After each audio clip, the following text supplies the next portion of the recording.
Wow, that's 5 donations. That's really nice to see in the past week. Three recurring: Linda Jen, Adam C., and Stephen J. Thank you guys. That's massively appreciated. Your steadiness is huge. And to Mary Jo and Clayton, I think you've both given before, and thank you very much for those really sizable donations. Really appreciate it so much. So thank you guys.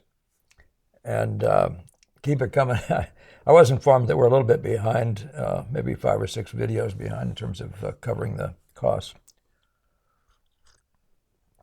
But that's pretty good, providing that's including having gotten done the workshop. I mean the live show. So that's good. Evan T says, "Would you mind reviewing this composition and showing me how it might have been better? Thanks." And so we're going to move right into this without a whole lot of conversation leading up to it, except to say it's a really beautiful fall day out here, and in New England, and where I don't know if there's any place that's more beautiful. And I wish you were here. Evan set up this composition. Now, I've been through, and you might look at my review of how to set up composition, how to think about still life composing, how to collect your junk, how to analyze your junk, how to come up with a concept, how to come up with a concept, and then to set it up, but the final stage of that is to look at it, do a drawing of it or something like that, and look at it in the third dimension. In the second dimension, 2-dimensional. So he sent me a photograph at my request, and I'm afraid the photograph wasn't quite vertical. He set up an absolutely vertical in his own work, in a vertical line. At least this is right in the middle, and this is supposed to be vertical. So it's a little bit of a crooked shot. Evan knows that. I've talked to him already a bit. But this is the stuff. In our discussions, he said this is attempting to be a symmetrical composition. That's something a lot of times people don't think about. You need to think that through. Pictures are either symmetrical or asymmetrical. Pyramid is the classic term for a symmetrical picture. He said it was a pyramid. And you can see it goes right up the middle. The theory is 1, 2, 3, you balance me right up the middle. And so I'm going along with that and saying, all right, that's conceptually, that is in terms of a main line, it's a pyramid. And now there are many ways to think of that pyramid. You can think of it as whatever happens over here is balanced by what happens over here, or you can picture it as some sort of a big W in the sky, and its counterline, it would be lines going through like this, right? That would be the counterline game that's operating through this verticality. The long line's a big vertical. But it could be a W. It could be a lot of things. I didn't do any thumbnails for that. That's a different discussion. And it's also been covered in my other composition things I've done. The idea, I've done it with Jerome and some other people, the idea of how to think about the main line. So let me just, using your stuff, I just want to do a fairly brief cover and show you what my thinking was. By the way, I talked to several of Evan's fellow students and asked them what they thought the weak spot was. One of them said they thought it was here, or maybe 2 of them did, and some of them thought it was here. My first take, seeing this in person, was here, but in fact, when I see it with a frame around it, it feels like that's the weak spot in this picture. And I always recommend that you all think with your heart, shall we say. Look at it, and something just sticks you in the eye and it bothers you. It's just a location. You just have to sort out what in the heck, why is that happening? As I've said, sometimes if you have the thing out of balance, it'll look like it needs support on another side, or sometimes it looks like it's falling over. I'm going to cover a Benson one right after this, so I have to sort of get through this. But let's just look at the first suggestion. So my sense was, first of all, in seeing this, is that it needed some counterweight to this. And it's logical if you follow Paxton's idea of the 1, 2, 3, you balance me of the pile of junk when you're piling up the junk. So something here or something here. Every time you do something here, you balance it with something over here. He's done this like here and here very obviously. This balances that. This is a little less so, but it doesn't strike me as necessarily being any kind of a problem, although we're going to talk about that too. So I just put a blob there. This is what I do. I take a blob of some kind. And the first one I did, I said, well, what happens if I put a white one there? And then I tried a black one. And then I tried this value, which rather resembles this one, right? And it's just an oval. It's just an oblong, something of sort. And I tried some different sizes. And so my first idea was it needs something right there, maybe that color, and I'll just set it there for now. Now the next thing I did was, and I felt like that improved it. That's really getting right at the solution to this problem. Well, the next thing I did is I said, but it also feels like it needs something here. And this is it still felt like it needed something there, maybe even more so once I put that in. So I set this down here with the idea of having it slightly leaning toward this side. And that's a kind of a way of balancing something. I wasn't simply trying to do it down here as much as I was trying to ride this line through here and making it comfortable with what's happening through here.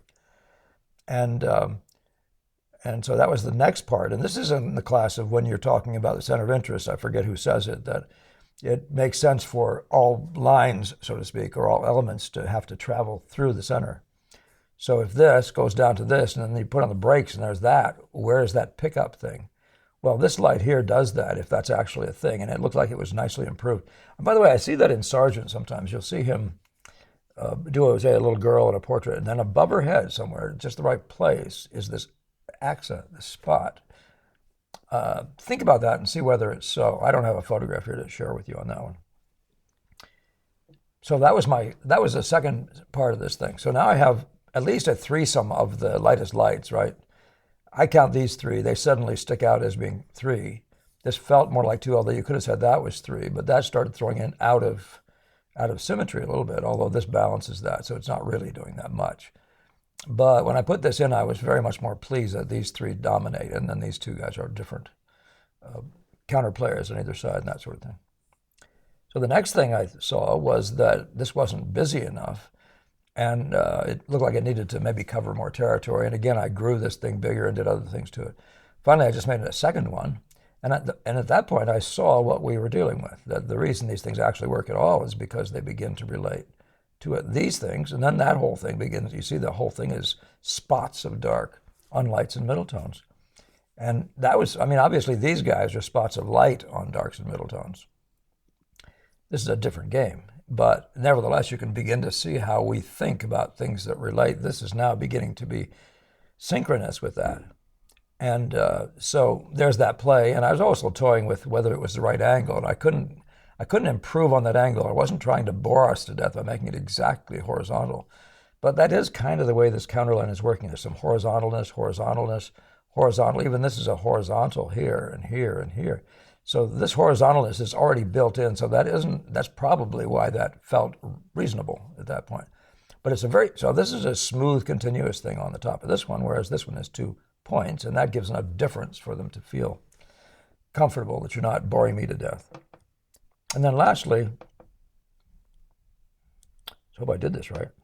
Lastly, I just tweaked that one on the left, trying to get a little more variety so that, because they were boringly the same, and you'll see that they actually now begin to go better.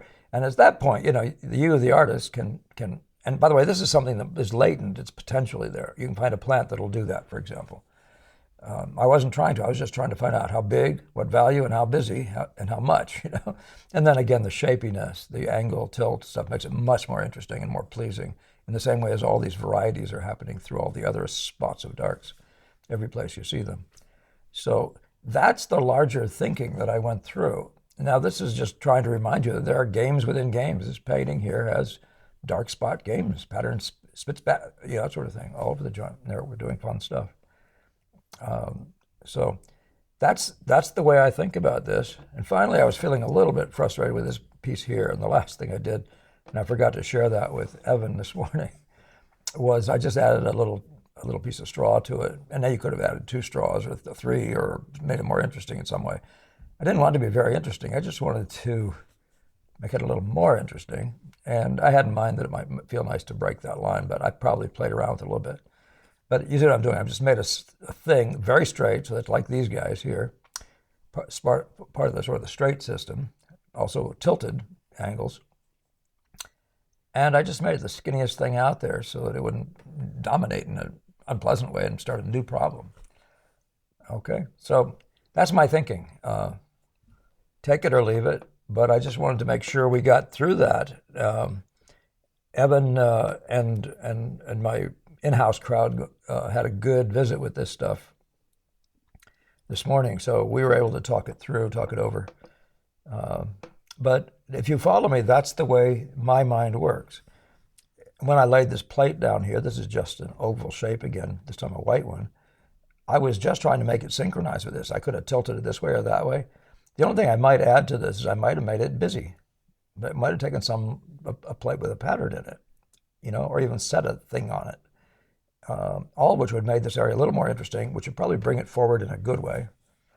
Stepping it forward, it's already a little forward, but it feels like it could be, but by busyness, it might come forward more than this. And then all this stuff is behind. You can see a nice, easy movement from teeny, busy, to nexo, to the farthest one away and the most busy and the biggest. Okay, the middle size, baby, mama, papa, that whole thing. Are you with me on this? Okay, so what I'm going to do now is I'm going to jump over to Benson. The Worcester Museum has a really stunning Benson. And this is all part of my class this morning. But this Benson in person is a really, really beautiful piece of painting. And yet, every time I see it, something about it bothers me. It feels like she's going to tip over. It feels like if she falls asleep, this whole table and her and everybody is going over this way. You follow how my thinking goes in this? And I didn't want that to be the case. So I just played around a little bit and wondered what one might do. It also has a feeling, which is a standard thing that you'll tend to get, like that emptiness in that one side of Evans. And it felt like improperly empty just over here. It felt funny. That feels like, and nature abhors a vacuum. A good composition abhors a vacuum. There shouldn't be a part that just makes you feel the sense of emptiness. Or like that we need to put something in there, or the picture ought to be cut off differently. Those are all symptoms, or hints rather, of some other symptom. So what I did in the first instance is I just, in trying to stabilize her so she wouldn't tip over, I just corrected the dress. And by the way, I corrected it green here just to get the value right. In the next one, I corrected to the right color. But there's that correction, and you can see that stabilizes her a bit. But it doesn't seem to really stabilize her all the way, and this thing here still feels like empty in a very strange way. So all I did, and by the way, I also added this, so that's to make this just a little bit more interesting as an abstraction. In the one before, you can see that was straight and not as interesting. This busyness here, the way it does this stuff, it's got a wonderful activity that's trying to remind us of this in some way. So adding that was part of my idea. I want you to see here, by the way, that the three things he's running with, this and this, these two things, are set off with this, or set this off. And there's this sheer busyness and interest that travels through the 1 and a 2 and a 3 in this way. Now there's other interest, but the areas with this sort of, I don't know, what would you call that? For me, busyness, that seems to be a correlating factor that make this picture work at all, right? But so finally, I added that, made the edge more interesting. You think about where this goes, this way and that way. You trial and error this stuff, and this is all trial and error. It's the most important thing to know about this. Put it in the two-dimensional framework, and then just start asking the right questions. What's the main line of this picture? And that sort of question, what's the counterline? What's this thing doing? When you set up a still life, the first thing you have to do after you've got it set up is try to understand it. Even while you're setting up, you will begin to understand it. But that's why you want to reduce it to the second dimension. Like a good brown paper study done in an hour will probably give you enough data to find out where the weak spots are. And it doesn't have to be a colored painting for that. But that's so in the second dimension, you'll be able to see the idea of a main line. But you can see that there's a dramatic line going this way already. There's a dramatic line going this way. Are they coordinating in some sort of a big V?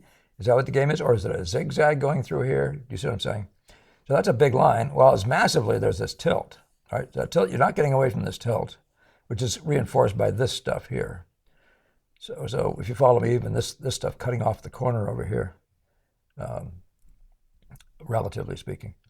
But there's a lot of support for this idea. So there's a line, and there's another line of some sort wandering through here. So let's see what else I did in the next instance. I just simply added, here I changed the color to be a little more corresponding to what's in here. And I added a blob over there. It could be a kitty cat. It could be anything in the future. It could be a piece of a rug.